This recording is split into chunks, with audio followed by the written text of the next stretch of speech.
चूँकि शहीद अमजद साबरी साहब की बरसी का दिन भी है और अमजद भाई एक ऐसी शख्सियत थे, हर दिल अज़ीज़ शख्सियत थे कि अब हम हर रमज़ान में 16 रमज़ान को उनकी बरसी के मौके पर उनके कलाम भी पढ़ते हैं, उनको याद भी करते हैं और अब माशाल्लाह उनके बेटे जो मुजद्दिद हैं, जी, बिल्कुल। वो माशाल्लाह उनको अब मिशन को लेके चलते हैं हाँ, उस माशाल्लाह। मिशन को लेके चल रहे हैं माशाल्लाह और मुझे याद है कि जब हम एक ट्रांसमिशन में जिस साल उनकी शहादत हुई जी, जी। 2016 में, तो वहाँ पर उन्होंने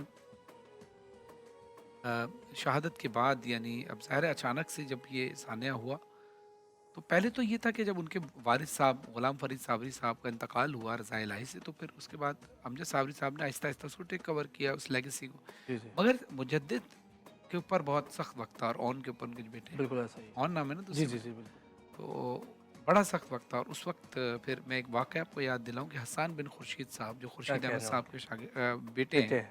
अ, उन्होंने कहा कि माया खान साहिबा थी उस वक़्त होस्ट कर रही थी, तो और फिर टीम में सुहेल ज़ैदी साहब और ए प्लस की टीम थे। जी, जी। उनसे कहा कि मैं जब मेरे वालिद साहब का इंतकाल हुआ, हसन खुर्शीद साहब कहते हैं कि मेरे वालिद साहब का इंतकाल हुआ तो मैं बड़ा बेसहारा सा हुआ, बेसहारा इस सेंस में कि मुझे नात ख़्वानी की लेगेसी को सँभालना था।